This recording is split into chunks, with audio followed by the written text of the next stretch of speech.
Previously on Geek Speak. Other announcement is we're not going to do live shows for a little bit. And we're not going away. Well, we're just hitting pause for a second. That's all. Don't worry. We'll be back. Yes. Don't know when, but we will be back. Don't worry about that. This show cannot go away because we gotten too many emails from you guys, calls saying that you love the show. So we won't go anywhere. Yeah, like I said, it's not a goodbye. We're not going anywhere. We're just going to hit the pause button for a second. Right. Yeah. When we come back. Here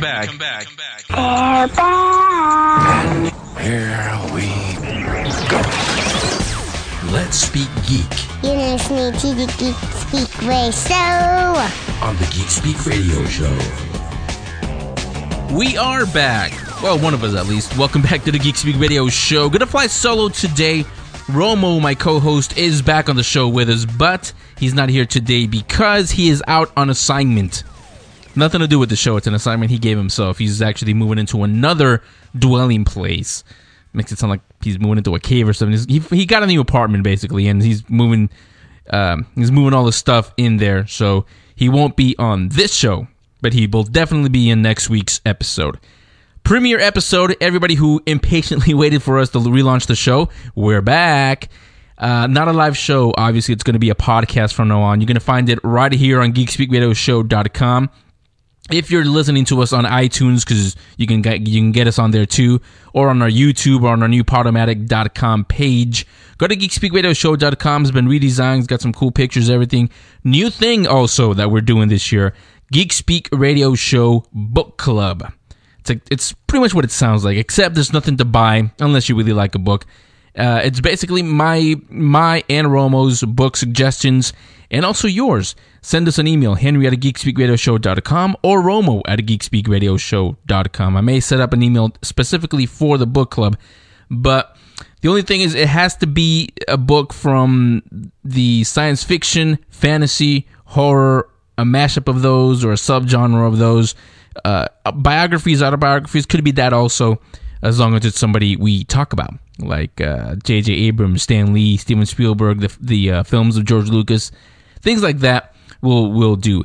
It could be an old book, could be a new book, just a good book that you really, really like and you want the rest of us to know. Let us know. We'll feature it, and if possible, we'll talk to the author on the air. How does that work? Let me take a quick break. The Buzz Report is back. You're going to hear that right now. When we come back, you'll hear my pick for the Geek Speak Radio Show Book Club. The Geek Speak Radio Show. We'll be right back. This is the show where you hear everything geek culture. Don't be too proud of this technological terror you've constructed. Now back to the Geek Speak Radio Show.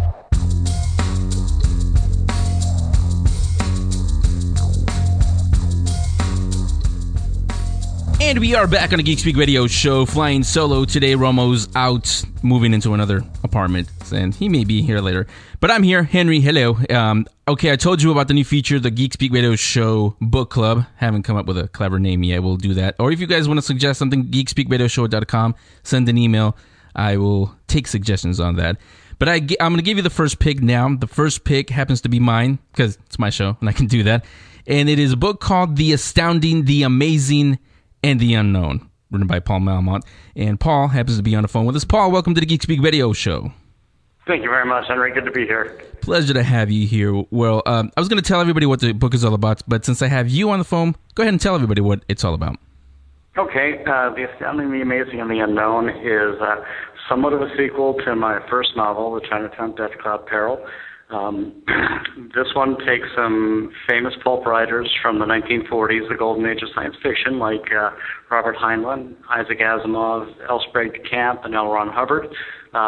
And it's based on a true story in which they were involved in naval research, military research at the Philadelphia Naval Yard. They were asked to research superweapons that could defeat the Nazis. So my book takes that true story that some people are familiar with and creates a golden age kind of science fiction adventure out of that.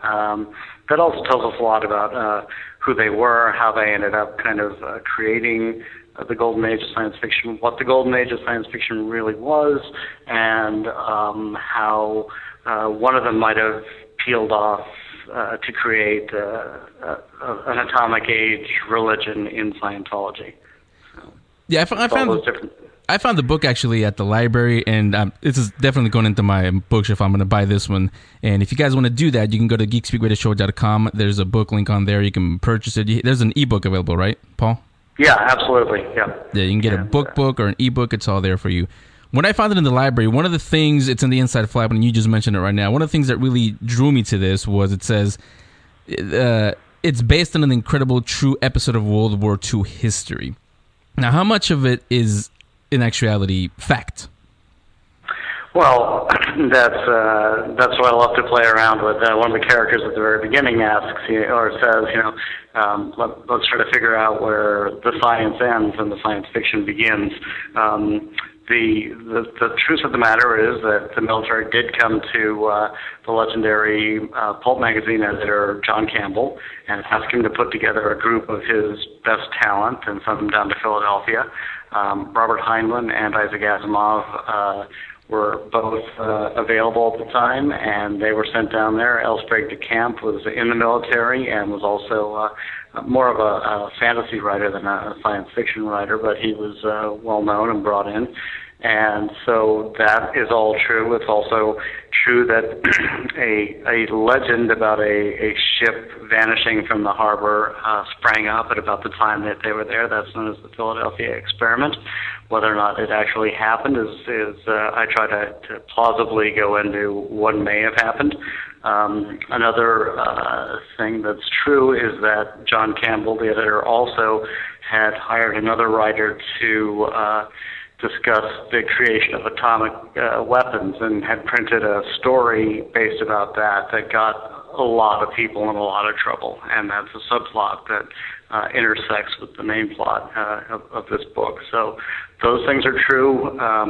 The other elements that may or may not be true are the story, the possibility that Nikola Tesla, they're investigating some of his research. There's long-standing rumors that he may have created a death ray that play into the plot here. So with all these wonderful, almost possible things to play around with, it was just natural that I had to tie it all up into a novel. Yeah, it's not really science fiction, but any science fiction fan will love this because the main characters are some of the science fiction legends, the authors. How familiar were you? I know you said it's kind of a sequel to the other book, but how familiar were you with, as they're calling the book, the Kamikaze Group? That was what they were called. So that I knew Heinlein. I read him a lot when I was younger. Asimov, I'd read some of. L. Sprague de Camp, I had to catch up on my brush up on him. But then there are other people from the Golden Age and after who, the ones that I liked kind of make appearances. You see Ray Bradbury's in the story for a brief appearance, and then there's Kurt Vonnegut. If you're looking closely, you may catch him, even though he wasn't really a Golden Age writer. He was, kind of my gateway to other literary types after moving out of hard science fiction. I tended to go to Kurt Vonnegut, and that opened up to John Irving and a bigger world after that. Frank Herbert, if you're looking closely, makes an appearance. So it kind of covers a lot of different things. And I had written about Heinlein and I'd written about L. Ron Hubbard in my first book. So to have them kind of reappear and take a more central role in this was, part of the research from the first book that led to this book. Yeah, we're talking to Paul Melmont. He's the author of The Astounding, The Amazing, and The Unknown, published by Simon & Schuster. That's my pick for the Geek Speak Radio Show book club. Found it in the library, but like I said, this one is definitely, I'm buying it, and it's going in my collection. Now, your other books, Paul, are, you mentioned it, The Chinatown Death Cloud Peril. You also did Jack London in Paradise and Doc Savage, The Lords of Lightning. What is it about Pulp Fiction, not the movie? What is it about Pulp Fiction that appeals to you? Well, I really kind of, I think a lot of it goes back to when I first discovered Doc Savage when I was young. Discovered what they're called the Bantam reprints, the paperbacks. Mm-hmm. I took one that I found home, and my dad said, "Oh man, I used to read those when I was a kid." So there was kind of like a connection there. It was fun to read the pulp hero stuff like The Shadow and Doc Savage because they were superheroes, but they were, books, and I liked to read more than I liked comic books. So, but there wasn't a lot of superhero literature when I was a kid. So finding these pulps kind of filled in the blanks on that. They really were just fun. And when I was thinking about, writing a book, I was like, I didn't want to create a new pulp hero or try to do a historical recreation of a pulp because that's been done. There are other people who do that kind of stuff. I think everything needs to be kind of new and of its time. And I think my aspirations were, I was trying to aim a little higher at something that was a little bit more meta. So I was trying to recapture the promise of those pulps and the golden age of science fiction that the covers of the magazines always said you were going to find in these stories. And that feeling of joy and discovery and otherworldliness that I first got when I was reading those first pulps or, the first Heinlein teen, young juvenile stuff that he had written, and those things really, so that I could explain with the pulps, for example, in Chinatown to my wife why I had this collection. And the new book is, for my kids to understand why I still like science fiction. And I think for a lot of people, they find when they read these things that they kind of experience that feeling that, that they had when they first read these things. And that's really what I was trying to go for, but I was trying to do it in a way that was, made them feel like they're reading something that's up to date and, cutting edge and stuff like that. So. Yeah, I really like that. I mean, we're missing that a lot, unfortunately, today. I can say myself with my son, I'm passing on. I grew up, when my dad was still alive, he wasn't into the pulps. He was into old-time radio plays. Gee, I wonder why I do what I do. And matter of fact, you mentioned The Shadow. Walter Gibson, I think, makes an appearance also in The Astounding, doesn't he? Mm-hmm, yeah, and Walter Gibson was the hero of the Chinatown Death Cloud Peril. So, I had to bring him back for this one, but he plays a much smaller role. But, Walter Gibson is a fascinating person, and he created this character of the Shadow who, was great on the written page, but took on a completely different life once the voice came on the radio, and it was, fascinating when you think about it. But so big fan of all that kind of the mystique around that the whole era of the imagination, the things that took place inside your head at the time, whether it was reading or the radio. Yeah, like I said, it's fantastic that you want to pass that on to your kids. I want to do the same thing with my son. He's already getting it. He loves all the comic books I used to read. He loves Spider-Man and everything. So yeah, it is important to pass it on, especially from what I call the golden age of science fiction. That's when the imagination was just all over.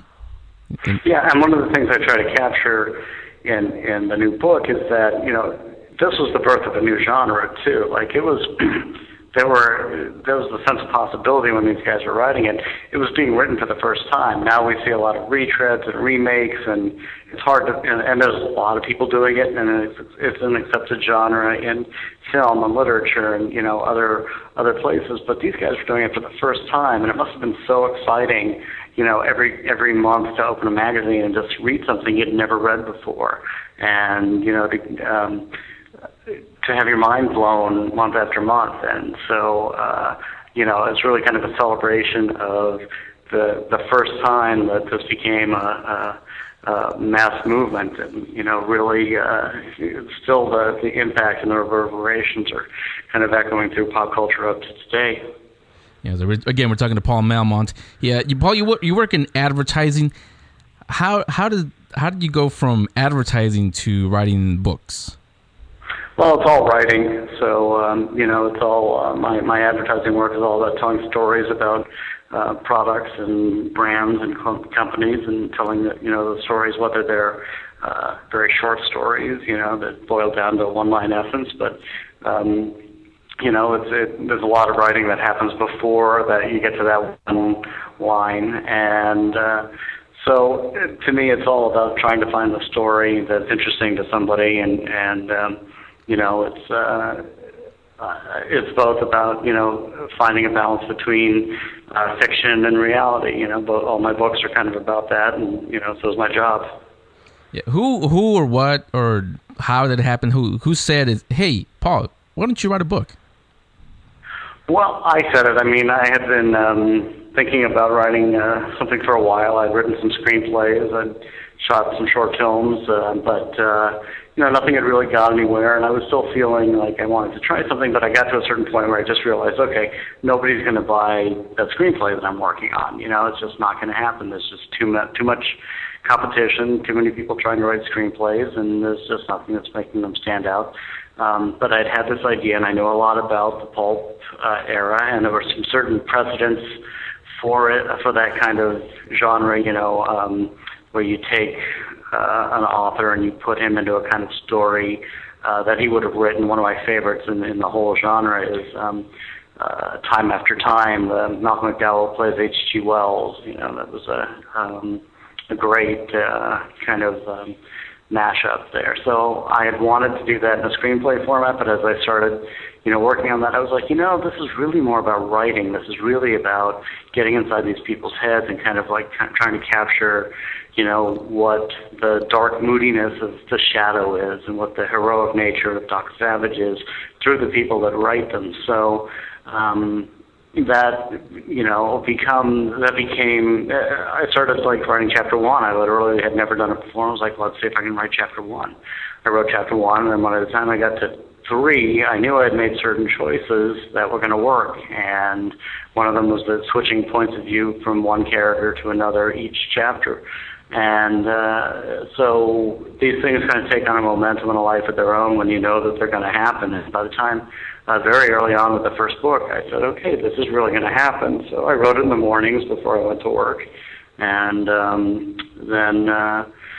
that was it. I didn't even tell my wife I was writing about it because I didn't want to, if I didn't pull it off, I didn't want to, say I wasted all this time. And I really hadn't, because it was just morning hours before work started. So, and then it all kind of, people responded to it really well, and it sold and went out into the world, and here I am 2 books later. Yeah, when you were writing screenplays, maybe you should have written more reboots or remakes. Maybe they would have liked them more. It seems like that's all that's getting greenlit nowadays. Exactly. Yeah, what advice would you give to any aspiring writers that are listening to us? Just you got to keep the button in the chair. I mean, that finishing is the hardest thing in the world, and there are a lot of people who have a great idea that they start with, and they have a lot of enthusiasm and passion for it, and they'll talk about it to death, and they'll discuss it with people, but they'll never actually do the work, or they'll let it drop off, and they'll come up with reasons why not to finish. And there's no, death is the only reason not to finish. You can keep going. There's no reason that once you're finished with it, then you start over and you fix it. You make it better and better. But I think people realize as they're working on it, especially if they're a first timer, that they're like, damn, this isn't coming out the way that I see it in my head or the way I wanted it to, and that's why they give up. But they got to learn that they got to keep at it. That they can fix everything that they've done as long as they keep their butt in the chair, and don't try to write the whole thing all at once. You just write one sentence at a time, and it adds up. I think too many people get overwhelmed at like, how many words have I written? How many pages of this is going to be? How long is this going to be? It'll be what it'll be. You just got to keep at it until you get there. Yeah, I've always thought that writing, like everything else, is an art, and you can't, you can paint by numbers, obviously, but that's not really art. Art is an expression. So, yeah, you're right. You can't just sit down and hope to write an entire book in one sitting. Yeah, you're right. Yeah, and, there's the other part of it, too. The Malcolm Gladwell aspect of it is that, some people get lucky and they get that early success, whatever. But, I had put in, those 10,000 hours, whether it was at my day job or, writing the screenplays, all those things that I wrote for 15 years before I actually was able to know how to write a book, So you have to put in those hours and really learn what you're doing. by the time I've gotten to the third book, now I'm only just now starting to feel like, oh, I know how to do this now. I know how to write a book. So, I'm sure there's some critics who would agree with that assessment of my work, but, it does take those hours of pre-work before you actually do you get there. So, everybody starts off thinking, with high hopes, this is going to be the big one. And that's good. You need that energy to get the project started. But after a certain while, you got to realize that it's work, and it's tough work, and it's lonely work, and it's, often unrewarding work. And but it's still, if you're doing it for yourself and you got an idea that you love, then that's why you're doing it. Yeah, I would also add to that, don't expect to have a hit right off the bat. I mean, not everybody's a J.K. Rowling. Not everyone's going to have the next Harry Potter. So, yeah, exactly. it might take a few, and you might hit it eventually. Yeah, the question I get a lot is like, how do I make a living at this? And I'm like, I don't know. I mean, I make a living writing in advertising. I don't make a living writing the novels, although they do they do well. Yeah. But I can't tell you how to do that because I haven't figured that out yet. And not a lot of people, that's a real luxury to be able to afford to support yourself on, novel writing. Some people are able to pull it off. Personally, I've got kids I got to worry about getting into college. I've got health care bills. I need my job as much as I, enjoy writing the books. Yeah, life gets in the way, like I put it. Yeah. So, But I've been lucky in that I've been able to find a job that's in some ways as satisfying as writing the books because I get to write and I get to work with creative people and I get to see my work go out into the world. Yeah. So, having said that, have you even thought about what your next novel might be? I've written 3 books now in 5 years, and I'm kind of taking a little break and sitting back, and I have some ideas, but I'm not exactly sure which one I'm going to do next. It's been a real marathon. It gets harder each time to sell the books because there's more avenues to exploit now. You have to be a social media expert as well as a live book reading performer, and you have to know how to do viral, and you have to do all these other things as well as, where it used to be you just went on tour and showed up at a few bookstores. So it's just like the whole world surrounding it and the things that authors are more responsible for is so much more overwhelming now even than it was 5 years ago. That I'm just sitting back and taking a little break right now and continuing to take care of everything that I can to make sure that people, find this book. It's been out for 2 months now. It's doing well, but I still, I put a lot into it, and I still want to go out there and talk about it. It's like I'm talking to you, and I want people to read it. So, my mission now is still to talk about this book and to really, help its fans find it. The fans that don't even know that they're fans yet. I want to help them find it. Yeah, well, I definitely enjoyed it. The Astounding, The Amazing, and The Unknown. Like I said, that's my pick for the Geek Speak Radio Show book club book for the initial feature that we have. Paul, before I let you go, let me ask you. In the book club, we only deal with science fiction, fantasy, horror genres, subgenres, or a mashup of all those. What are some suggestions besides your own books? Any suggestions on any of those genres, books that you've liked? Sure. I mean, I love the Charlie Houston, Joe Pitt vampire series. I think it's great because if you know New York at all, among other things, his way of breaking up New York into different vampire tribes is really good. And it's really like visceral and violent and gut-wrenching and punk. It's like punk rock vampires, and it's awesome if you haven't read that. I'm not the first one to say I like Ian Banks, but I've just kind of recently discovered his culture novels, so I'm kind of working my way through those. I love Neil Stephenson, and I'm super psyched too for Reamdy after I think next month or maybe this month. So that should be super exciting. And Tom Mullen, a friend of mine, his new book is coming out, and it's kind of a time-traveling thriller. So I think people should keep an eye out for that because he's a gifted writer. And so those are the people that I like right now. Okay, the good suggestions there. Again, Paul Malmont, The Astounding, The Amazing, and The Unknown, a sequel to the Chinatown Death Cloud apparel. Paul, thanks a lot for coming on the show, and you're welcome back anytime. Hey, thank you so much, Henry. I really appreciate it. I'll talk to you later. So that's my selection for the Geek Speak Radio Show book club, The Astounding, The Amazing, and The Unknown, written by Paul Malmon. Thanks a lot, Paul, for coming on and talking to us about The Astounding, The Amazing, and The Unknown. Go to the geekspeakradioshow.com book club section. It's new. You can't miss it. It's a big letter thing that says new. You can go right there. You'll find out everything about it. The links to all the books are on there. You can suggest your books. Remember, it's got to be sci-fi, fantasy, horror. Could be new, could be old. Paul's book, for example, is only a couple of months old. You can go as far back as the classics. Yeah, you can suggest The Hobbit or any of those. Or you can suggest something new that not too many of us have heard about yet. Again, it's up on geekspeakradioshow.com in the book club section. You can't miss it when you go there. How about we continue with books? Graphic novel, actually, not really a book. How many of you play the game Crimecraft? How many of you heard the name Mike Kennedy as a name that's tied to video games and comic books? We'll hear from Mike right after you hear about next week's new comic book releases. Don't go anywhere. The Geek Speak Radio Show will be right back. Get ready to speak geek. People who get it, get it. This is the Geek Speak Radio Show.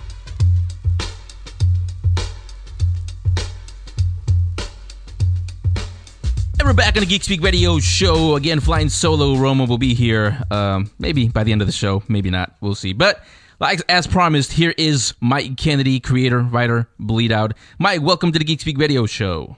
Hey, how's it going? Nice to be here. Thanks. Doing great. So, very popular game, MMO as it's called, Crimecraft. Tell me about the novel Bleed Out, though. Well, the book was originally created as the material that went into the book was originally created to supply the backstory and to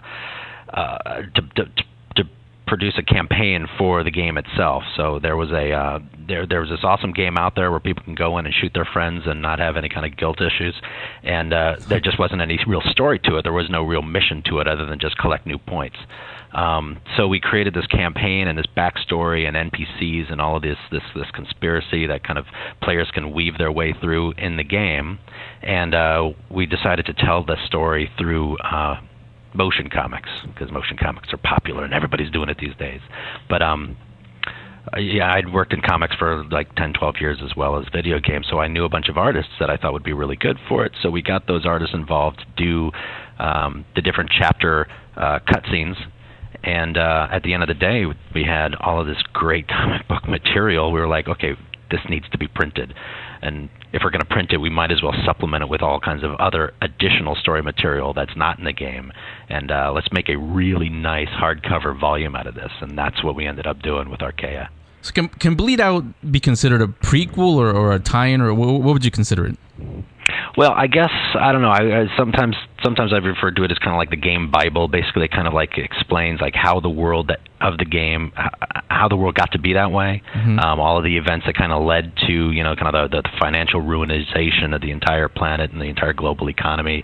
You know, it's not just a hey, look, here's a Mad Max scenario, and you know, we're not really going to talk about how it got that way. I mean, there's actually, you know, we actually did some research into, you know, actual, you know, peak oil scenarios and, you know, real financial tapeworms that are, you know, actually eating away at the guts of global economy right now. And so, like, the scenario in the game, as fantastic and as nightmarish as it may seem, we actually wanted to kind of base that in some actual frightening reality. Maybe wake up some people to, you know, the actual peak oil crisis and things like that. Yeah, I think that's what's going to attract everybody. That it could happen, like you said.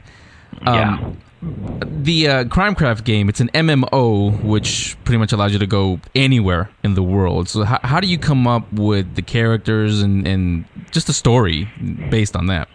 Yeah, well, the game itself takes place in a single city, Sunrise City. It's this fictional kind of East Coast metropolis, and so most of the stuff that the players experience is in that one location.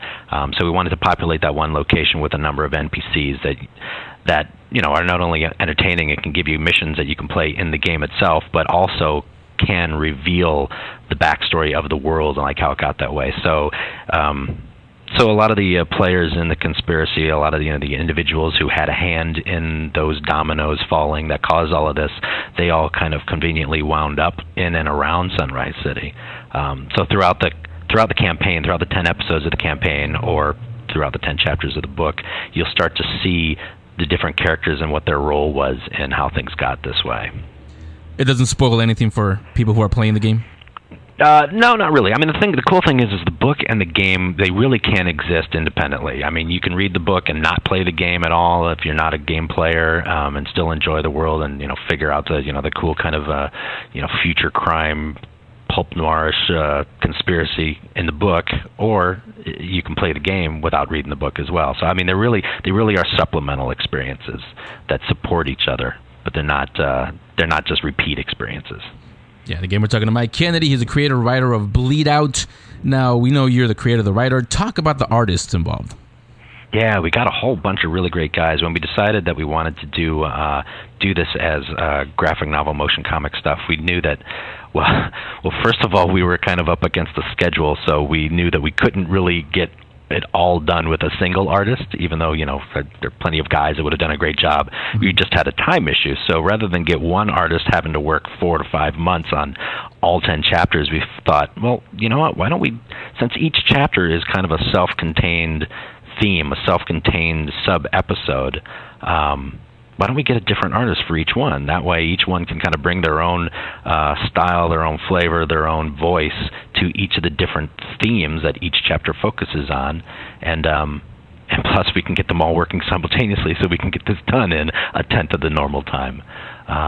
So once we decided that, I just reached out to a bunch of friends that I knew, a bunch of guys that I've been talking to for years as a writer in the industry, and we got a really great lineup of guys. We got Nathan Fox, Sanford Green, Glenn Fabry, Ben Templesmith, Trevor Hairsine, Howard Chaykin. Man, the day I got a phone call from Howard Chaykin, who was like one of my biggest influences as a writer, that was an exciting day.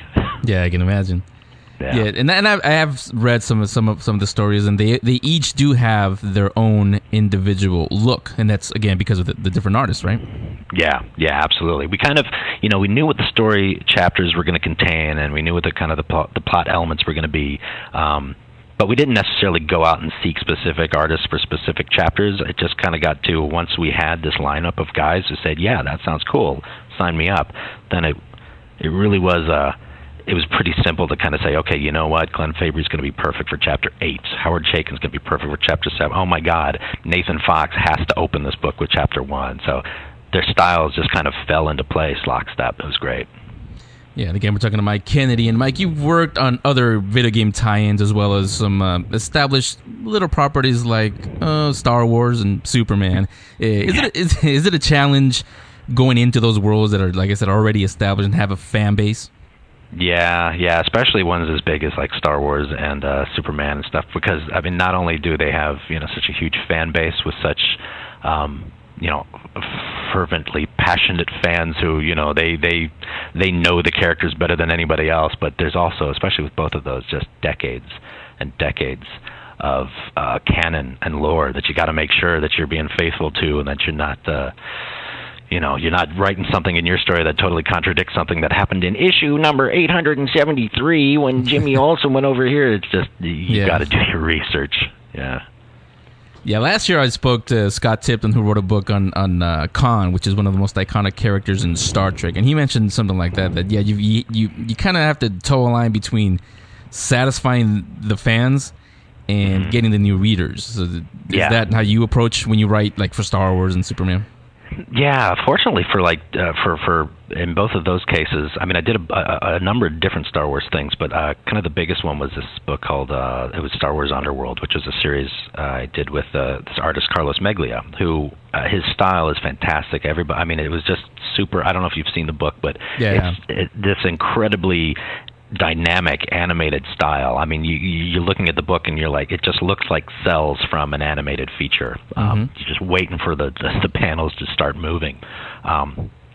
I loved his stuff, and working on that Star Wars book was great because we had a chance to not only kind of get back to kind of the high adventure, but to really play with all the best scoundrel characters. Like, we had Lando and Han, and then we got to play with all the great bounty hunters, even all the, Forlom and IG-88 and those guys. So it was a real cavalcade of scoundrels, which was really fun to write. But then to see him draw them so that they all came to dynamic life, that was just fantastic. So there was a lot of fans who were like, "This is awesome. This is the most unique thing that's hit the Star Wars universe." Then there were also a lot of Star Wars fans who were just like, "This is too weird. This is too cartoony."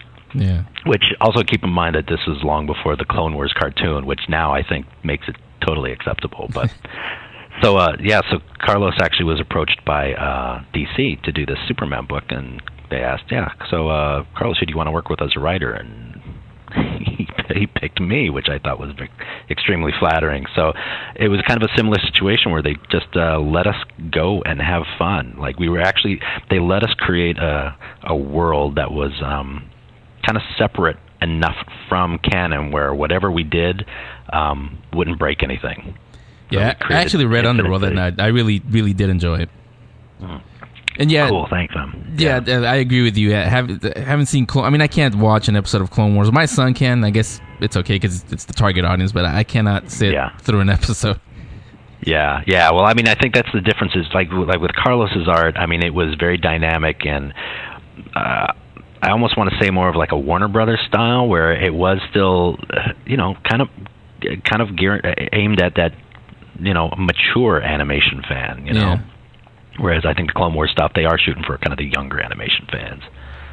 Yeah, and going back to Bleed Out, you plan on doing a follow-up, or is it just going to be a one-shot? Well, we definitely want to see what happens with this volume right now. I know that Vokes is working on, they're continuing to update the game, and I know that as we were creating that, there were plans to do follow-up campaigns that springboard off of that, because not to spoil anything in the ending, but there's definitely places where it can go beyond the end of that book. Don't have any firm plans yet, but I'm pretty hopeful. There's a lot of stuff I'd like to do there. Yeah, any other projects not Bleed Out or Crimecraft related that you're working on that you can tell us about? Nothing. I don't have any. I don't have any real personal projects at the time that I'm ready to talk about yet. It's really, honestly, this job, since I joined Archaea as publisher, has really taken up so much of my time. But there's a lot of cool projects that Archaea has coming out that I think are really going to be pretty phenomenal in the next couple of months, and even in the next year.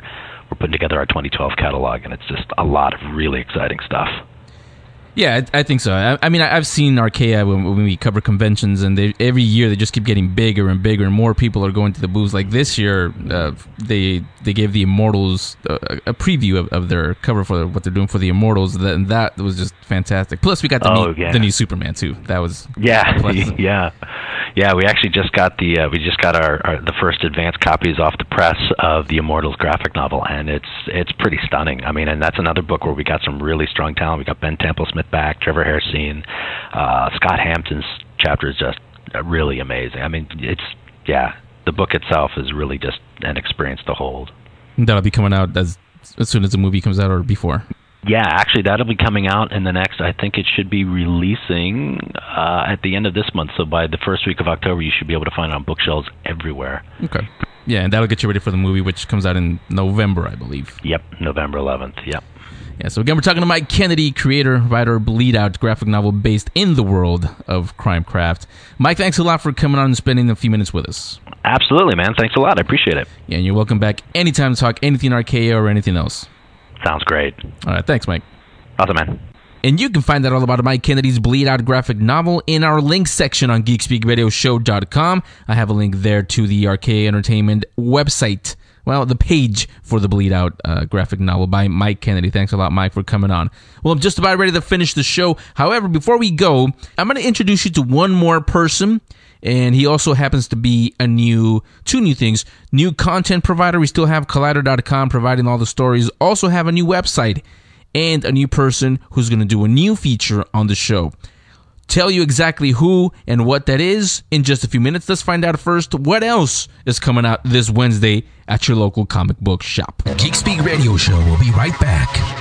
And now, ladies and gentlemen, for our next attraction. Back to the Geek Speak Radio Show. Now back to the Geek Speak Radio Show. But wait, there's more. Before I do leave, before we end this first episode, let me introduce one more person. I've been flying solo all day today, missing Romo, so let me just trade some vowels, O's for A's, and we'll go to Rama.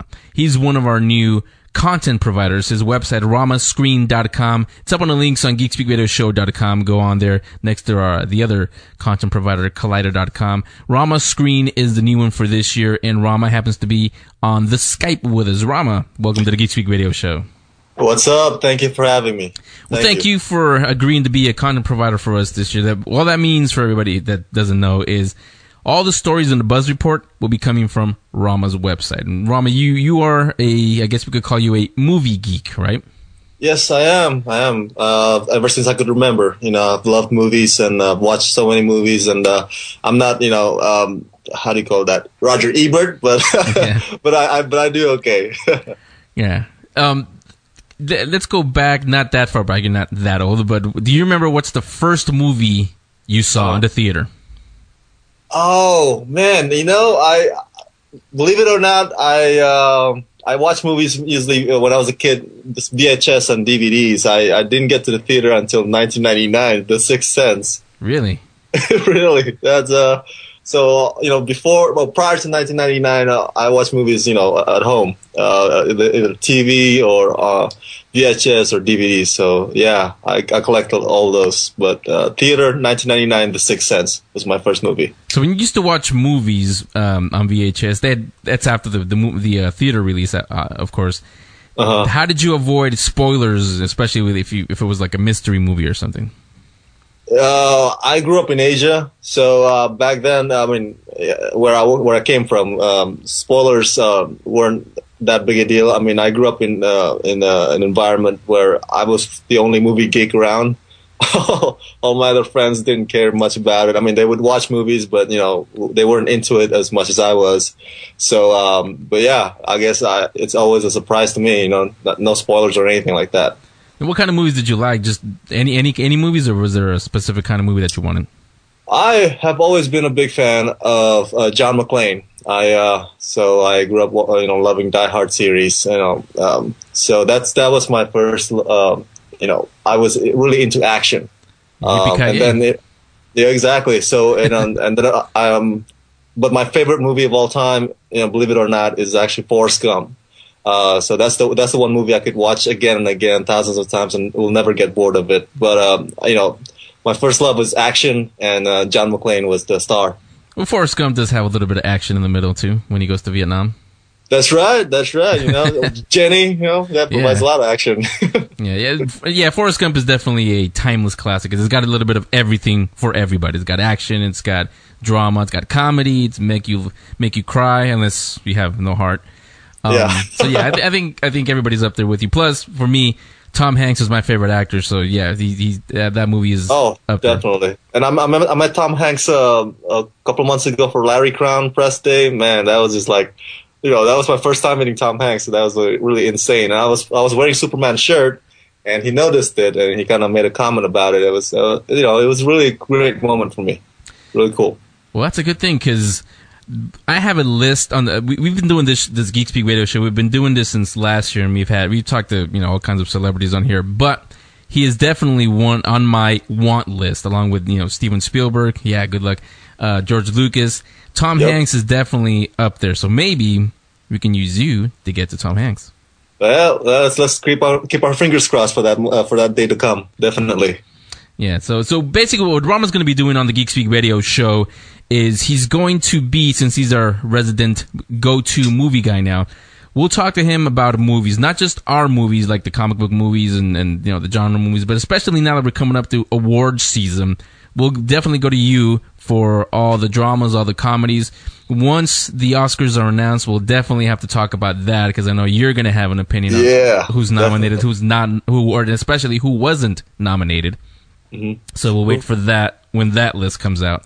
But before we get to that, it's pretty much the end of it's still summer technically, but it's pretty much the end of the summer blockbuster movie season. So let's rewind a little bit. Let's go back to, well, when do you consider the summer blockbuster season to start? In May or before that? Oh, well, this year was kind of weird. People thought, the summer movie got started by Rango, and which was it back in the spring. Mm-hmm. They say that, Rango started the summer movie. It's like, okay, I mean, I like Rango, but I mean, I wouldn't consider it summer blockbuster. But officially, Thor started it. It was the first weekend of May. So Thor would be, my movie that started the summer season of 2011. Yeah, I like Rango too. Fast Five actually was what a lot of people said, but to me, it was also Thor is when it really kicked into full gear for me. Exactly. Yeah, thank you for reminding. Fast Five was also, a lot of people's like, hey, that's the one that started it. But yeah, Thor definitely, May. It's usually the first weekend of May, and Thor did it for this year. Yeah. Honestly, Fast Five kind of surprised me because the movie is what it is. Fast Five is what you're getting when you go see those movies. But what surprised me is that the audience is still going. A big audience. Yeah, and what surprised me was I was watching the press screening with a lot of critics and a lot of media members, and after the screening was done, we got out and we looked at each other like, man, that was pretty good. That was really, because we expected the worst. We didn't like Tokyo Drift and stuff like that. So, but man, that was pretty good. I mean, as far-fetched as it was, the whole the bank vault freeway scene, but it was actually exciting. I liked it. Yeah, so you would agree then that Tokyo Drift's considered the weakest one in this franchise? I would say so. I couldn't even finish watching that movie. I mean, I just I had to get all of me just to sit through it. But yeah, it was pretty bad to me. Yeah, this is a good question for you. As a real movie lover in a movie theater, when you actually pay, not when you're at a press screening. When you actually pay to go in there, have you ever walked out of a movie just because it was so bad? Yes. Let me see if I can remember one movie. There's a lot. I've walked out of D-Wars. I don't know if you remember the Dragon Wars movie. Yeah. That was horrible. It was something that should have been gone straight to Sci-Fi Channel, but it was in theaters for some reason, and I was sitting there. I was like, man, what did I just pay? I wasn't. I didn't attend the press screening. I paid full for that. This is crap. So I walked out. Yeah. That was one I could remember on top of my head right now. But yeah, a lot of bad movies. Yeah, it takes a lot for me to walk out of a movie. I think the last one that I walked out on was what was the one with John Travolta? Battlefield Earth. Yes, of course. Yeah, that one. That was the last one I actually walked out on. What was that about, huh? You're like... Yeah, it started okay. It just lost me in the middle. I said, I'm out of here. Yeah, it looks like they look like a bunch of KISS members. Yeah, they did actually. So going back again to the 2011 summer movies, Fast Five, I guess we'll say, kind of kicked it off. But really, you and I agree with you. Thor was the big movie that kicked it off, and it also happened for us on Free Comic Book Day, which usually is tied into a big comic book movie. Yeah. What'd you think of Thor? I thought it was spectacular. A lot of my fellow press members thought it was boring. I thought it was cool. It was a great opener for summer 2011. I just want to let your readers know that I didn't grow up reading the comic books, so I just judge it by the film itself. And I thought it was fun and exciting, and it was a lot of action packed. There's some sequence that wasn't really well staged, but I just went in, not expecting nothing more than just plain mindless action movie, and that's what I got. Yeah, see, I was interested in hearing what you thought about it because, like you said, you didn't grow up reading the comic books. You weren't familiar with Thor's story, right? Exactly. A lot of people are like, whoa, Heimdall is a black guy. What's going on? I was like, okay. I'm like, shit, dude, it's Idris Elba, man. He's a great actor. Yeah. That's how I see it. Yeah. Yeah. So I was always interested in hearing those people. I mean, I grew up reading the Spider-Man, all the Marvel comic books. Never really been a DC Comics guy. I've always been a Marvel guy, especially a Spider-Man guy. But I do know all these characters' backstories, and to me, it's fantastic because I get to see all the characters that I grew up reading when I was a kid. Now they're right in front of me on the big screen, which is phenomenal for me. But I always want to know, like from you, someone who goes in there not knowing, because there's a lot of, I guess you would call them Easter eggs hidden all over the movie for the real fans. People who don't know that stuff, does that just fly over your head, or do you wonder, okay, what is that supposed to mean something? Yeah, I tend to wonder. Like you said, I come in fresh. I didn't know anything about Thor universe, and but I know that there's some interconnecting stuff because it's a Marvel universe. They want to lead up to the Avengers. So there's like you said, hidden eggs or hidden Easter eggs or something like that, or some secrets or something that would suggest the next movie or whatnot. And I didn't know much about it, but having seen Thor or having seen Captain America, once I got done watching them, I would try to do some read up and kind of follow up what the maybe go on forums or comicbookmovie.com, for example, and try to see what's going on, trying to keep up, because it is a trend now, superhero movies, especially with the Avengers coming up next year. Yeah, you actually just made me think of something else. Free Comic Book Day, like I mentioned, is designed to bring old readers like myself back to comic books, and especially new readers that come to read the comic books. Are these movies, especially the Marvel ones, are they doing that to someone like you who's never read the books? Are they making you not just go on the internet, but actually go out and try to find some of the old comic books? It hasn't compelled me to do that yet. I know maybe some people who've done it, but no, it hasn't compelled me to go out and get comic books and start reading them. I just I didn't grow up reading them, so right now I'm just gonna read other comic book blogs. That's what I do to try to keep up. But yeah, I could see that the Marvel movies, Thor, Captain America, and they try to cater not just to the their target audience, the comic books readers, but to me, people like me who never read the comic books, because they want to get both audiences. They're trying to make sure everybody gets entertained. Yeah. I just. If I was making those movies, that would be a challenge to me. I mean, we spoke to Jeff Loeb, who's doing the Marvel TV side, and he says that they approach it that way because they do a lot of the cartoons. Plus, he talked about the live action TV shows that are coming from Marvel. Yeah. And he said that's a challenge for them, that to do a show where they satisfy someone like me, the old hardcore fans, and also like my son, the next generation of fans, and they do have to change it a little bit. Well, the thing is, let me give you one example. Everybody knows X-Men First Class pretty much screwed the whole timeline and the whole genealogy relations of the characters. But the way I see it, Matthew Vaughn and Jane Goldman, they compiled those characters together because they know that these characters will complement the story that they were, trying to tell. And, that's how I saw with Thor and Captain America movie as well.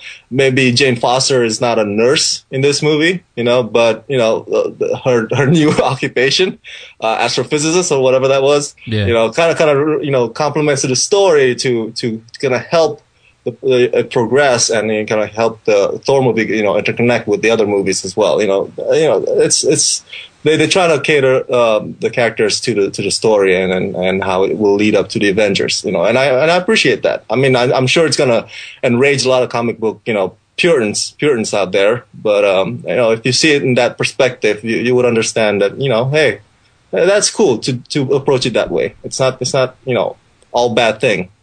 Yeah, and again, I'm introducing you guys to Rama from ramascreen.com, one of our new content providers. Again, the links are up on our links page. Just look for Rama Screen, the little logo. Click on it. It'll take you to ramascreen.com. Always has scoops for you, trailers, set pics. By the way, that's one thing, I know you post them up on your website. That's one thing that I try to stay away from, especially from huge movies like The Dark Knight and Avengers and all of those. I try to stay away from I know you have him on there, and when I see Christian Bale or Tom Hardy, it takes a lot for me not to click on the thing. But you don't like seeing their set photos? Yeah. Why that? You don't like spoilers, huh? No, I mean I don't mind them, but on movies like, especially this one, knowing how huge it's going to be and it's the last one, I want to go in as spoiler free as possible. Yeah, it's going to be pretty tough because a lot of fans are surrounding the film set, with their flip cameras and cell phone cameras, so it's all over the web. But yeah, I guess you could try to avoid it if you want to, but it's going to be tough. And like I was telling you guys, I'm introducing you to Rama because you're going to be hearing him on a regular basis on the show now. We'll be talking movies with him. He'll do reviews, or we'll just talk about movies. Right now, we're just going to do a quick recap on the 2011 summer movie season. We're still in May. We talked about Thor. In May, we also had Priest, Pirates of the Caribbean on Stranger Tides, Kung Fu Panda 2. Out of those three, which ones did you like the most? Oh, thank you for bringing that up. One of my favorite movies of this year, a lot of people are going to hate me for saying this, but it's Kung Fu Panda 2. I love that movie. I've seen it, in theaters 4 times. It's that great to me. I thought it was better than the first movie. Yeah, exactly. Better, funnier, bigger, more action packed. It was awesome.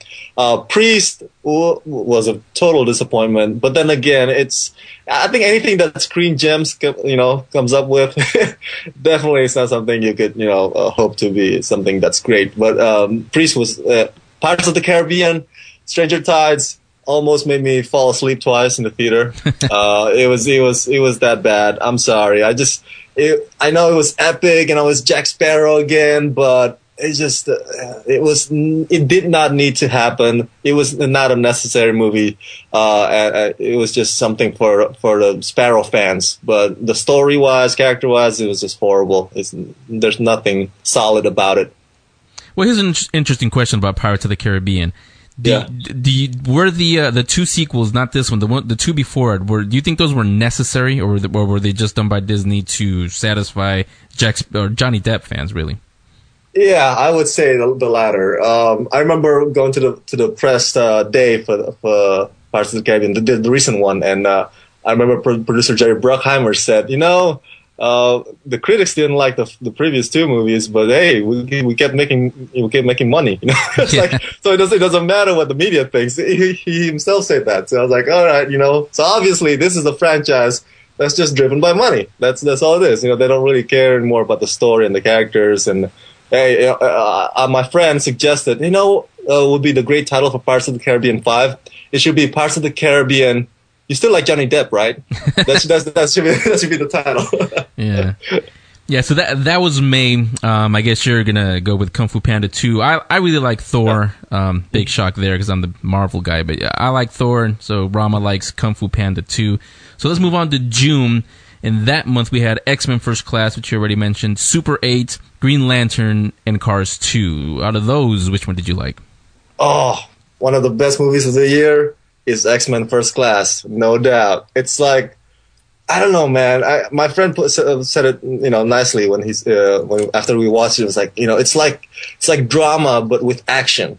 I mean, even James McAvoy and Fassbender, they give all they are as a performer, as actors. They give out all they got just for those roles, and I'm like, this is not even supposed to be an Oscar-worthy kind of movie, but they gave out Oscar-worthy performances. It was amazing, and like I said, I know comic books readers, who are Puritans, they hate the whole how some of the characters are not supposed to be in the story, and they are in the story and stuff like that. But like I said, they complement the story that Vaughn and Goldman were trying to tell, and I love how it went this X-Men First Class went back to basic, which was about control and self-acceptance. If you notice from the previous X-Men movies, especially X2 and X3, I believe, I mean, even the all three, they were just about Wolverine and Jean Grey. So I was like, I'm like, come on now, let's make it about X-Men, and that's what X-Men First Class did. It made it about X-Men. Yeah, well, I got a confession to make. Even though I'm the Marvel guy, I still haven't seen X-Men First Class. Yeah, again, I'm introducing you guys to Rama from ramascreen.com, one of our new content providers. Again, the links are up on our links page. Just look for Rama Screen, the little logo. Click on it. It'll take you to ramascreen.com. Always has scoops for you, trailers, set pics. By the way, that's one thing, I know you post them up on your website. That's one thing that I try to stay away from, especially from huge movies like The Dark Knight and Avengers and all of those. I try to stay away. I know you have them on there, and when I see Christian Bale or Tom Hardy, it takes a lot for me not to click on the thing. But you don't like seeing their set photos? Yeah. Why not? You don't like spoilers, huh? No, I mean, I don't mind them, but on movies like, especially this one, knowing how huge it's going to be and it's the last one, I want to go in as spoiler free as possible. Yeah, it's going to be pretty tough because a lot of fans are surrounding the film set, with their flip cameras and cell phone cameras, so it's all over the web. But yeah, I guess you could try to avoid it if you want to, but it's going to be tough. And like I was telling you guys, I'm introducing you to Rama because you're going to be hearing him on a regular basis on the show now. We'll be talking movies with him. He'll do reviews, or we'll just talk about movies.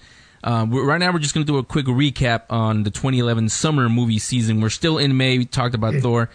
In May, we also had Priest, Pirates of the Caribbean on Stranger Tides, Kung Fu Panda 2.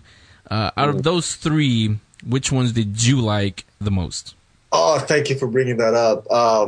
One of my favorite movies of this year, a lot of people are going to hate me for saying this, but it's Kung Fu Panda 2. I love that movie. I've seen it, in theaters 4 times. It's that great to me. I thought it was better than the first movie. Yeah, exactly. Better, funnier, bigger, more action packed. It was awesome. Priest was a total disappointment. But then again, I think anything that Screen Gems comes up with, definitely it's not something you could hope to be something that's great. But Priest was. Pirates of the Caribbean, Stranger Tides almost made me fall asleep twice in the theater. It was that bad. I'm sorry. I know it was epic and I was Jack Sparrow again, but it did not need to happen. It was not a necessary movie. It was just something for the Sparrow fans. But the story wise, character wise, it was just horrible. There's nothing solid about it. Well, here's an interesting question about Pirates of the Caribbean. Were the 2 sequels, not this one, the 2 before it, do you think those were necessary, or were they just done by Disney to satisfy Johnny Depp fans, really? Yeah, I would say the latter. I remember going to the press day for Pirates of the Caribbean, the recent one, and I remember producer Jerry Bruckheimer said, the critics didn't like the previous 2 movies, but hey, we kept making money. It's like, so it doesn't matter what the media thinks. He himself said that. So I was like, all right, So obviously this is a franchise that's just driven by money. That's all it is. They don't really care anymore about the story and the characters. And hey, my friend suggested, would be the great title for Pirates of the Caribbean 5. It should be Pirates of the Caribbean. You still like Johnny Depp, right? That should be the title. Yeah. So that was May. I guess you're gonna go with Kung Fu Panda 2. I really like Thor. Big shock there because I'm the Marvel guy, but yeah, I like Thor. So Rama likes Kung Fu Panda 2. So let's move on to June. In that month, we had X-Men First Class, which you already mentioned, Super 8, Green Lantern, and Cars 2. Out of those, which one did you like? Oh, one of the best movies of the year is X-Men First Class, no doubt. It's like, I don't know, man. My friend said it, nicely when after we watched it. It was like, it's like drama but with action. I mean, even James McAvoy and Fassbender, they give all they are as a performer, as actors, they give out all they got just for those roles, and I'm like, this is not even supposed to be an Oscar-worthy kind of movie, but they gave out Oscar-worthy performances. It was amazing, and like I said, I know comic books readers, who are Puritans, they hate the whole how some of the characters are not supposed to be in the story, and they are in the story and stuff like that. But like I said, they complement the story that Vaughn and Goldman were trying to tell, and I love how it went. This X-Men First Class went back to basic, which was about control and self-acceptance. If you notice from the previous X-Men movies, especially X2 and X3, I believe, I mean, even the all three, they were just about Wolverine and Jean Grey. So I was like, I'm like, come on now, let's make it about X-Men, and that's what X-Men First Class did. It made it about X-Men. Yeah, well, I got a confession to make. Even though I'm the Marvel guy, I still haven't seen X-Men First Class. Oh, wow. I got to go out and buy it and watch it this week. So I don't know what everybody, you included, everybody has said it's a great movie. They loved it. Mm-hmm. Yeah, you got to watch it. It's one of the must-see movies of the year. Yeah. To me, my favorite one in June was one I was really looking forward to, and that was Super 8. Super 8, yes. It felt like watching E.T. and Goonies all over again. Yeah. It was very nostalgic. It wasn't a perfect movie, but it made me feel like a kid again, and I like movies that make me feel like a kid again. And that's what I think. It's an homage to Steven Spielberg's past. So it was great. As you listen to us on the show here, you'll learn that I'm a huge J.J. Abrams fan, so I'm always going to watch anything he does, whether it's TV show, movies especially. This one I've been following since last year closely. Again, not too much because I don't like spoiling the movies that I'm really looking forward to. Mm-hmm. But I fell into the nostalgia trap, and I had to watch it twice actually. Super 8.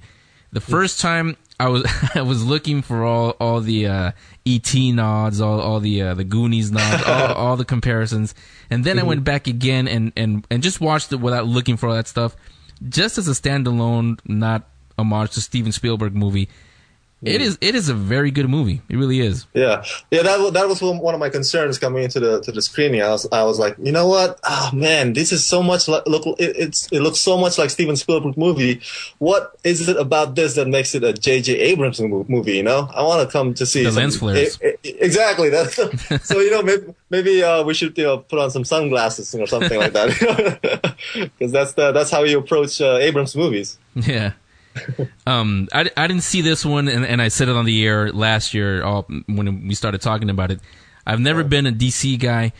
I didn't have too much interest in Green Lantern. Obviously, not too many other people did either. Did you see Green Lantern? Yes, I did see the Green Lantern. I thought it was fun. I mean, once again, I didn't grow up reading comic books, much less Green Lantern. So, I came in not expecting, nothing more than just action, film, and that's what I got. And I love how, his green ring could pretty much realize anything that he, has in his mind. From weapons to helicopters. It can create everything except the fact that that everything comes in green color. but yeah, I thought that was cool. But I understand. I understand some why people thought it was a terrible movie. It was a very poorly made movie. I'm not gonna lie to you about that. Not to mention Blake Lively's performance is so horrible. But yeah, and it took three or four screenwriters, and they still couldn't get it right. Yeah. The dialogue was pretty bad, and I mean, I was surprised because it's Martin Campbell. I like GoldenEye. I like the Casino Royale, but he really did a terrible one on this one, Green Lantern. Yeah, and what surprised me also is Jeff Johns actually supervised some of these scripts, and he's the one who's pretty much running the Green Lantern comic book. So there's no reason why it shouldn't have stuck pretty close to the comic book.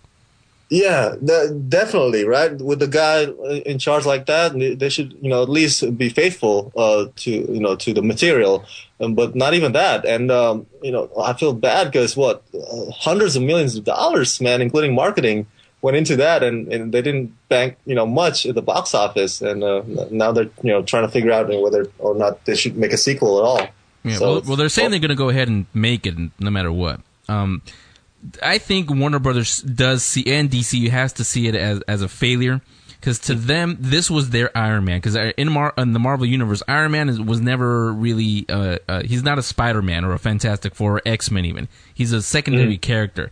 But the way Favreau did Iron Man, and of course Robert Downey Jr., the way he perfected Tony Stark, he is Tony Stark now. Now Iron Man, is in the top tier for Marvel heroes. Green Lantern was supposed to do that for Green Lantern, because Green Lantern is a secondary character, has always been in DC. He's not a Superman or a Batman, and he's in the Justice League, but he still was considered sort of second tier. This movie didn't do what Iron Man did for Iron Man. This one didn't do that for Green Lantern, the character, I mean. Exactly, and I always tell everybody here, that's you got to focus on the story first, even if it's a superhero movie. Set aside the superpower, set aside the costumes and everything. If you get the story down pat, and then everything else will come into place. The story for Iron Man was great. The story for Thor was great to me, and and everything else will be just some nice accessories that come with it. The powers and the special effects. But I think the Green Lantern it has too much focus on the CG and the glamour, and the story gets neglected. Yeah, and in case you guys are wondering, who are these two guys talking about movies? I'm still Henry, hi, and not Romo, Rama from ramascreen.com. He is one of our new content providers. He's going to be doing a regular feature talking about movies, movie reviews, things like that, DVD, Blu-ray reviews also. Today, for the premiere episode, we're going to talk a little bit longer, just because we're going to talk about the summer that was, the 2011 summer movies. We're on July now. Let me just give you our movies, and then we'll talk about them. Transformers: Dark of the Moon came out.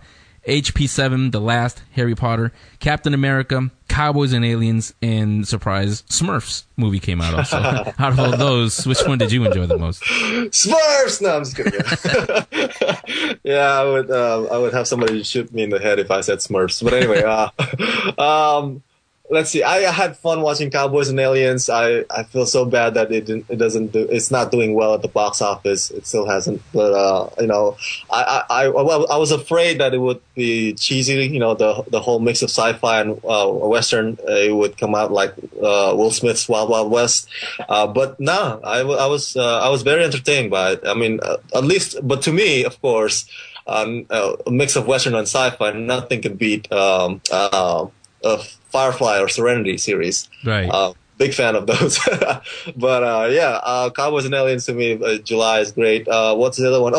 Harry Potter. A great ending to a great franchise. I know people who read the book said, it could have been better, but I thought it was nicely closed. And, of course, the good guys win and bad guys, lose. And, we see characters, that die. And after 7 or 8 movies, we kind of invest ourselves into these characters. So we kind of, we felt for them when they passed. And so I thought it was great. Transformers: Dark of the Moon is one of the worst movies of 2011. I like how Roger Ebert put it. He in his review, he said it's one of the most unpleasant experiences at the movies I've had this year. That's what he said. and it's the perfect line for it. It's just horrible on every level. And I don't know if you've seen the movie, but Michael Bay had Josh Dummel's character and his team did some skydiving moves, a couple times, and for no reason, they just like Bay just wanted to have that shot, and it was just like, oh my gosh, and Shia LaBeouf will be fighting Patrick Dempsey while Optimus Prime is fighting Xeno Prime. I was like, it's boring. The whole thing is just pure boredom to me. Yeah. Before I go to Transformers, I do have a few words about that. Let me go back to Harry Potter for a second. Did you read the book? Oh no, I did not read the books. My sisters do, but I didn't grow up reading the J.K. Rowling's books. No. And they obviously watched the movies. Your sisters? Yeah. Did you ask them what they thought of the end? They liked it, but they're not very analytical and too critical about adaptations or movies. So they enjoyed it. Yeah, because we weren't on the air at the time, but I did do some movie reviews, which is still up on our YouTube page, by the way. And one of the movie, I agree with you. The movie was perfect ending for the franchise, except the very end, because this for 8 movies this entire time it's been drilled into our heads. Voldemort is you can't say his name. He's the most he's this generation's Darth Vader. He's the most evil wizard ever. And Harry is supposed to be, you know, the Luke Skywalker, the hero, the one that comes and is going to defeat him. When it finally did happen, it wasn't like the way I described it wasn't like a Death Star blowing up moment. It was just, you know, he just kind of fluttered away. And a matter of fact, I went to the midnight screening, and when Voldemort finally died, it was silence. There was no cheering, nothing. And they were cheering, clapping just when characters came on the screen. So it was a good audience. But when that happened, the end just fell flat with them. So you were expecting something more epic. Yeah, because in the book it is a lot more epic than what and better staged than what it is in the movie. Okay. So I guess something got lost in the adaptations then. Yeah. Yeah, I'm sure. Yeah, but other than that, like I said, it was great though. The actors, and like you said, we were invested in the characters already, and not just with Harry Potter, with any story, whether it's a book or movie, TV show. If you care about the characters, you'll love whatever happens to them. Oh, well, that said, having said that, I mean, you know, when I got done watching it, I was like, I felt a little bit relief. You know, I'm done after 8 movies, after a decade. You know, let's move on. You know, I'm kind of, you know, after watching Harry Potter, the last movie, I was like, you know what, that's good. I'm tired of watching Harry Potter movies. Let's go on to the next one. Let's go on to the next franchise. Yeah. So yeah, that's how I felt. Speaking of the next franchise, Transformers: Dark of the Moon. I like this one a lot more than the second one. Really? Yeah. See, and again, when was it? When did G.I. Joe come out? The G.I. Joe movie, was it last year or a couple years ago? 2009. Yes. Yeah, I'm one of the few people who actually liked G.I. Joe, also the movie. Now, that is probably because I grew up a G.I. Joe fan, both the toys, the comic book, and the cartoons, of course. And when I go to those movies, especially now with my own son, in the G.I. Joe movie, we were both 8 years old through the whole thing. I don't go into the Transformers or into G.I. Joe looking for story or character development, because first of all, they're both based on toys. So why would you be looking for a story in toys? If you want that, go see Toy Story. Yeah, exactly. I agree, but you know, well, that's good. Let's not even care about the story. But you know, unfortunately, Transformers, you know, doesn't just have a story. It has a terrible story. That's the thing. And, that's what I mean. The story is robots transform and blow each other up. That's the story. No, they should have, like my friend said, they should just have Transformers movies where it's just about the robots. You know, let's get rid of the humans. You know, let's not even have Shia or how he wants to go to college. And I'm glad you're saying that, because that's exactly why I liked this one more than the second one. The second one, where Michael Bay messed up, is he tried to put too much story and focus too much on the humans. This time around, and I said that in the review also. This time around, in a movie called The Transformers, you should focus on the Transformers, and he actually did this time. Oh, okay. Agreed then. But you know, if you just eliminate everybody human, like the Sam Witwicky, Josh Duhamel, Tyrese, and just focus, you know, and just have a Transformers movies where it's just the robots, you can count me in. But right now, you know, I mean, this past one, there's still Sam Witwicky, so I wasn't sold. Yeah, and if you were to take out the Sam Witwicky character from this last one, he really, the story wouldn't have changed much. It wasn't that important like it was in the last two. And even though John Malkovich was a great actor, even his you know, even his presence didn't help at all. And you know what? Speaking of, you know what really felt out of place? What? Ken Jeong just coming out of nowhere and doing his thing, and then he's out of there. He gets killed by spoiler alert, he gets killed by one of the Decepticons. Yeah. I mean, he was supposed to be the comic relief, but I wasn't laughing. I don't know. I wasn't laughing. Yeah, again, I went to the not the midnight screening, but I went on opening day, and that part, you know, I looked around and people were looking at each other like, oh, where'd this come from? And you know, watching Michael Bay's movies, like as I mentioned, you know, many times, it felt like well, because he's been involved with it too. It felt like watching Victoria's Secret commercial. Yeah, he would just put in a bunch of hot babes for no reason, running in panic, when the robots attack, all the girls would still look hot after all the chaos. Yeah, especially this time around with what's her name, the new Megan Fox. I guess 3D was made for that. Exactly. Sure, the one that has Angelina Jolie's lips. Yeah. Yeah. What is her name? I just keep calling her the new Megan Fox. She's dating Jason Statham. Her name is Rosie Huntington Whiteley. Yeah. Oh yeah. So she looks like a Barbie that came out of the packaging.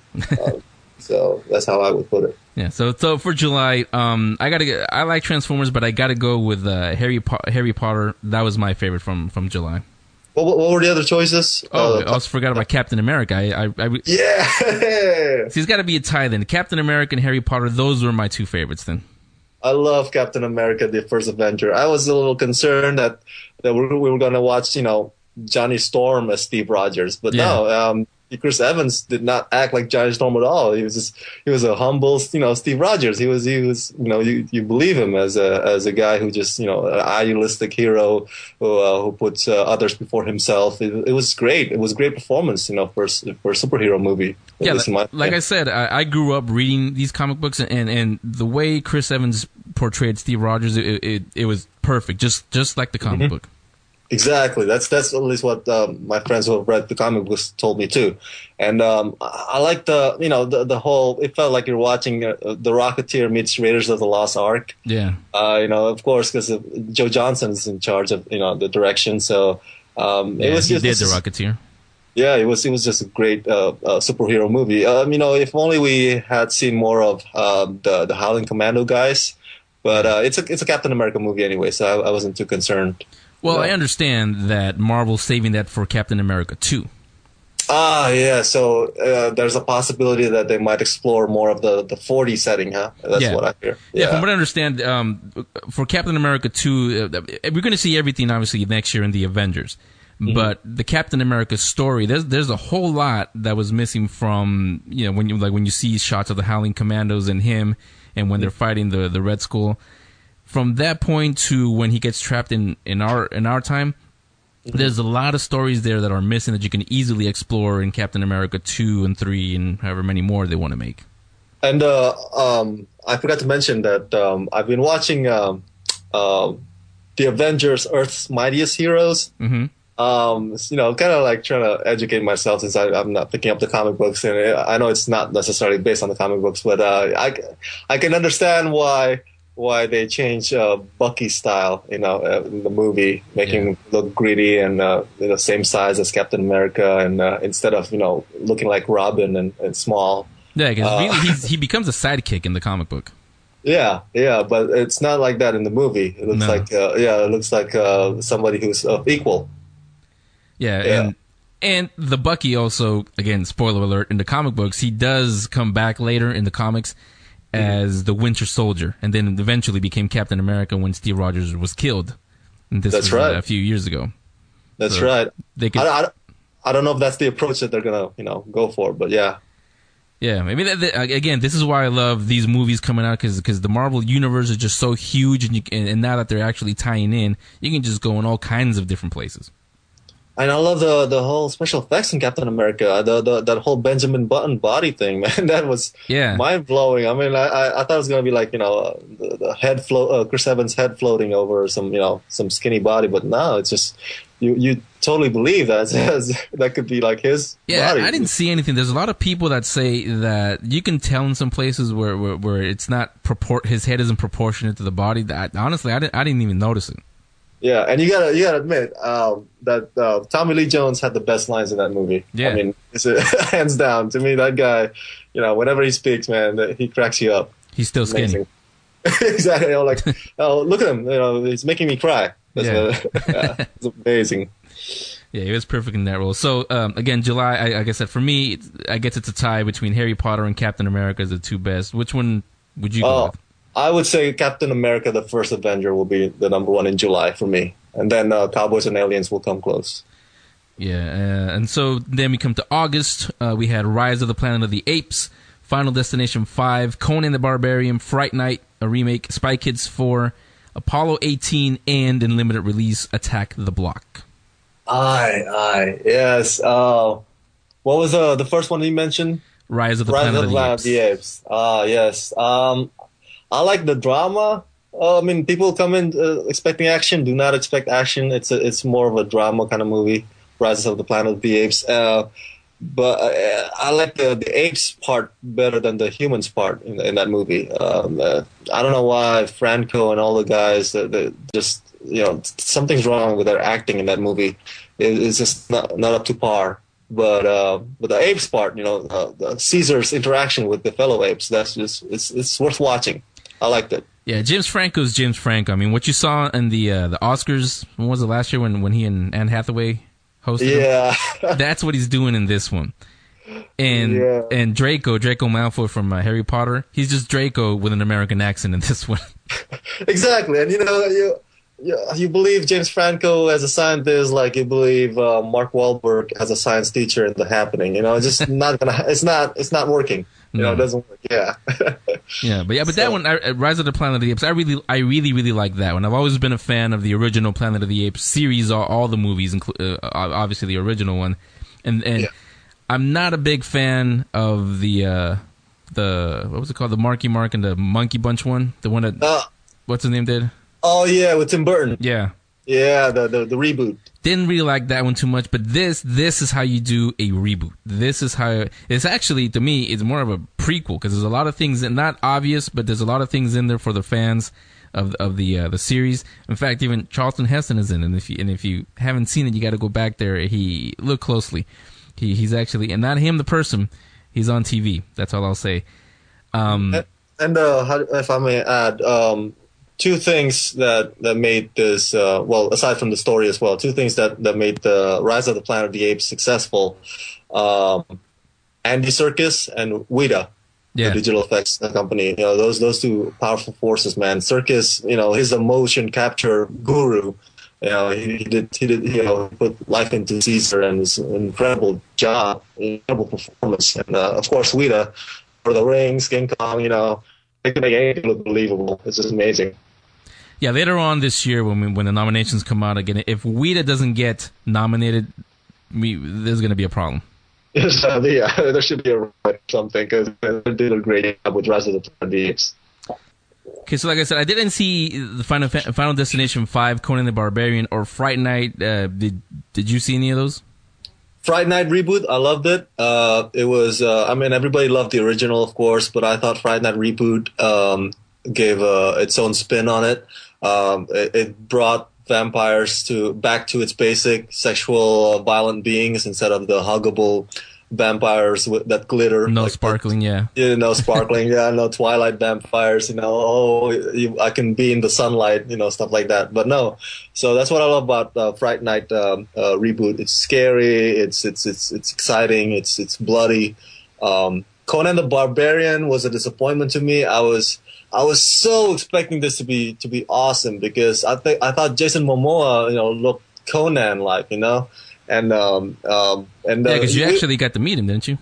Yes, I got to meet him. That fool's. I almost thought maybe I should interview his biceps too because I think they look alive. They look so massive. But anyway, because we've seen the Arnold's movies, right? We've seen the Arnold's movies, and. Some people will think like, oh man, that's classic. We grew up with that. But let's face it, those movies are pretty cheesy. Yeah, we're pretty bad. We're pretty bad. Even if you watch it now too, it's not like the same impression you get if you watch Raiders of the Lost Ark again or Back to the Future again. Because if you see Arnold's Conan, you're like, oh man, yeah, that was a bad movie. So you were expecting this reboot to be awesome, but no, they even failed to do that. It was just a very poorly directed movie. I blame Marcus Nispel. I blame the script. It was just horrible. And yeah, I didn't see those three. Like I said, Spy Kids 4. I didn't see that one either. Did you see that one? Oh yeah, the Smell-O-Vision. Yeah, Aroma-Vision. Aroma-Vision. No, I did not get to see it. I gotta be honest with you. I did not like the previous movies either. So I'm like, I'm not gonna watch the fourth one. I was, I hated the previous Spy Kids movies. I'm sorry. This is like, I don't know why Robert Rodriguez keeps making these movies, man. He could totally just make another Desperado. I'll be fine with it. Yeah. Or he make another, Sin City. But man, he's wasting his time on this. He does not have what it takes to make family movies. He just doesn't. What was last year? He came up with another family movie too last year. Yeah, it was in the theaters for about a day and then it was gone. I was like, dude, come on. Let's get back to hardcore, R-rated stuff. Robert Rodriguez, your name should strike fear into the hearts. It's like, come on now. He did Machete though. Exactly, Machete. I love Machete. Yeah. Let's do another Machete. Let's just leave the Spy Kids, behind. Yeah, like I said, I didn't see that one. I actually liked the first Spy Kids just one time. I can't watch it again, but the rest I don't care for either. The last two movies from August, I'm having a hard time deciding which one I liked more because I loved both of them just about the same, and that was Apollo 18 and Attack of the Block. Oh, yes. I did not get to see Apollo 18. I still need to see it. So I can't really give much opinion about that. Attack the Block, that's a great movie. I mean, it's a great British kind of action comedy movie. I mean, I gotta be honest with you. Sometimes I felt like I needed subtitles. I don't know, but it was just a fun movie. That's how I saw it. Yeah, like I said, I'm having a hard time, but I've been leaning all year, and I've been telling everybody, Attack the Block to me was the best summer movie. Unknown movie, I call it. From now that we're done with this, from out of all the summer movies, I would pick as the best one, Rise of the Planet of the Apes. To me, was the best one. You need to watch X-Men First Class, my friend. Yeah, that's what I hear. Exactly, that's gonna blow Rise of the Planets and Attack the Block out of the water. Okay, yeah. So again, I'm gonna do that this week. I have to go buy it, and maybe I'll agree with you. We'll see next episode. So again, this is Rama. Everybody say hi. You will be hearing him on a regular basis now on the show. Some of the stuff you hear on the Buzz Report will come from Rama Screen and from Collider.com. They've been with us this whole time. He will be our movie guy. Like I said, when it comes to Oscar time, you're who we're going to go to. Our Oscars here on the Geek Speak Radio Show is actually the Scream Awards. I think it's Spike TV because they always pick our movies. Yeah. So that's the award show that we usually go to. But Oscars, you can't ignore them. They're love them, hate them, whatever it is. They're still the Oscars. So we're gonna definitely talk to you about that. Now next week, do you have anything planned? Do you want to review a movie that's in theaters or Blu-ray, or what would you like to do for next week? Yeah, definitely. Depends on what comes out next week. I don't have on the titles on the top of my head. I don't know if you know. Yeah, so I was hoping you had them. That's why. Oh no, yeah, we can do Blu-ray reviews. Because I know X-Men First Class, hit Blu-ray. Thor hit Blu-ray recently, so yeah, definitely we can talk about any of those as well. Yeah, that'll be my homework assignment. I'll watch X-Men First Class and I'll tell you if I agree with you or not. Yeah, being the Marvel fan. Yeah, of course. Yeah. So again, Rama from Rama Screen, ramascreen.com is his blog. You can go there every day. Always updated. Seems to me like on a minute by minute, second by second basis, actually. So any scoops, you'll get him there. I try to stay away from the set picks, but if you don't care about spoilers, he's got those too. Excellent. Yeah. So again, Rama, thanks a lot, and we'll talk to you again next week. Thank you. No, thank you. I insist. Rama from ramascreen.com, again, one of our new content providers, and also a new feature or DVD movie review. You'll hear it every week here on the Geek Speak Radio Show. Okay, so now that's the end. Oh, wait a minute. Look who walked in. Batman. Yeah, right at the end. How's it going, Rama, Henry? Not Rama, but Romo. How's it going, Henry? Going fantastic. I'm done, though, but what were you doing? Oh, man, it's been a while since I've seen you, but I moved in to a new place, so I was just busy dealing with U-Haul stuff. And that's it. So how about yourself? I was busy interviewing Paul Malmont, who was, by the way, my pick with The Astounding, The Amazing, and The Unknown for the book club, this new book club we're doing. It was your idea, actually. Yes, it came was. because of you. Mike Kennedy, thanks a lot for coming on for Bleed Out, the graphic novel based on Crimecraft. And the book club, don't forget about that. Go to geekspeakradioshow.com. If you're already there listening to this show, then when you're done listening to this, which will be in a few minutes, click on upstairs, that little bar up there on top, where it says new book club. Go there. You have any suggestions? Remember, sci-fi, fantasy, horror, no comic books, no graphic novels. He tried to sneak in a graphic novel. No, you actually have to read it. It has to have pages with type on it, typewritten words, and sentences, not nice pictures. Yeah, well, go to the website, guys, geekspeakradioshow.com, and go sign up for that. So, Romo made it in time to say goodbye. We'll see you next week. This is the Geek Speak Radio Show.